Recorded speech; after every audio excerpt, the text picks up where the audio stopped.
Deb D says the love of money controls so much of U.S. Christianity currently. Yeah, you ain't lying. You're not lying. And you know what? And not only from I can't believe those prosperity gospel people. No, even in my parish here, we had a conversation the other day, myself and Nancy Lee, who still talks about the fact that at that time I tricked her to get on camera. Anyhow, we were talking the other day about fundraising, and she said,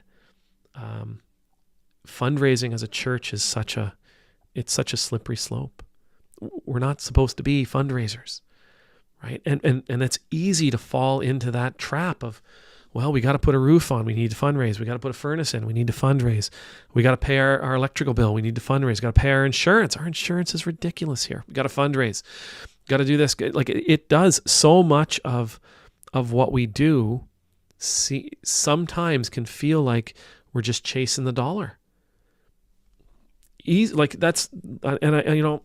It's just the way it is, because we have these huge structures and we have bills and we have salaries and we have insurance and we have, maintenance and all the other stuff that comes with it, that we're like, gotta spend time focusing on money. And even though, I'm not saying, like, our church, I don't think we're missing the mark as to what it means to be mission, but I don't ever remember Jesus telling us. I don't ever remember Jesus talking to us about money. I don't. As a matter of fact, I'll tell you this story, and I may have shared this with you before. This was years and years and years and years and years ago. It feels like forever ago, I swear to God. I went to a clericus. Clericus is a meeting of all the priests of a particular region. So I was in the South Shore region at the time. I was in Shelburne, and I went to clericus with all the other priests, all the other ordained ministers, Anglican ministers of the South Shore region. And we got there and we do what we did. We talked about our stuff. We talked about the things going on.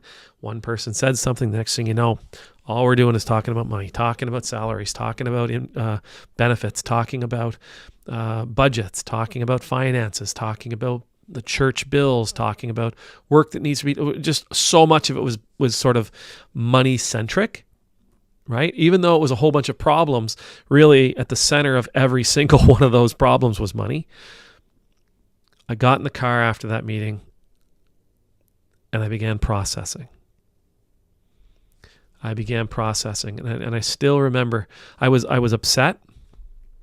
I was upset because we weren't talking about the thing that we should be talking about, which is sharing the gospel. And for some reason, I'm driving, and I can still remember where I was. I was on the overpass, exit 10, Highway 10, 102, 103, 103, I think it is. And there's an Irving up there in front of me, with a convenience store, and I just pulled onto the on-ramp, and I had to pull over because I started crying. I know, I'm crying. I'm 50-year-old, 6'2" crybaby, and I'm fine with that. See, I came to realize something. I just started doing the logic on it. Okay, so we have churches, we have buildings, we have bills, we have salaries, we have all these different things to pay. And none of us have enough money. So how do we get enough money? Well, in order for us to get enough money, we've got to put more butts in the pews. Okay, and if it's about putting butts in the pews, getting more people in church, then who are those people that we need to be getting in the church? Well, we need to get people with money in the church if we're going to get money from them.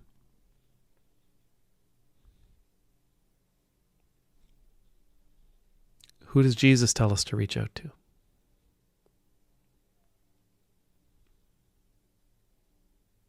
Jesus doesn't tell us to reach out to the rich. He doesn't tell us to reach out to the money. Tells us to reach out to the poor. Tells us to reach out to the lonely. Tells us to reach out to the people that are on the margins. Tells us to reach out to those people that are on the edges of our society, those same people that others don't want around. He actually tells us to reach out to people that money doesn't want to be around. And yet we've built for ourselves a model.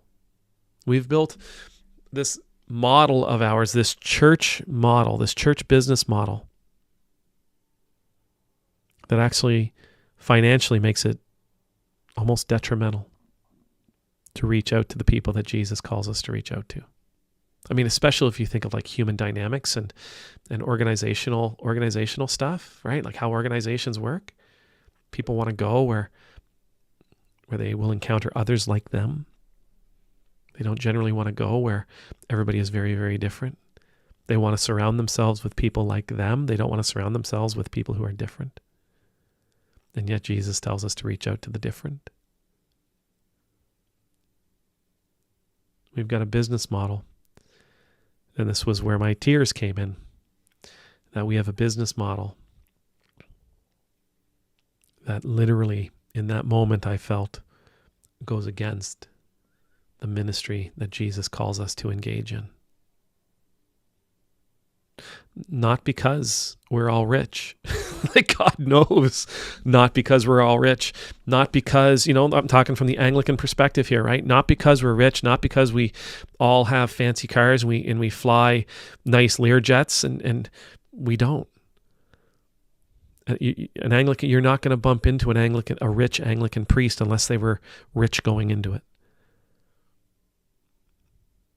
You're not going to bump into like an Anglican church with more money than they know what to do with unless it was willed to them somehow.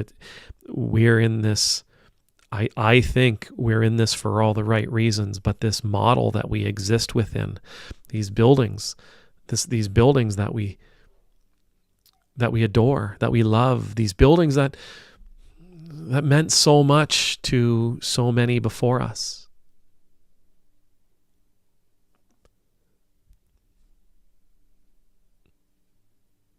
They've sort of trapped us. They've trapped us in this cycle of looking for dollars. It's sad, and I mean it. I find it a very sad thing. I struggle with it all the time. I would love to find a way. I would love to find a way out of this. Anyhow, amen.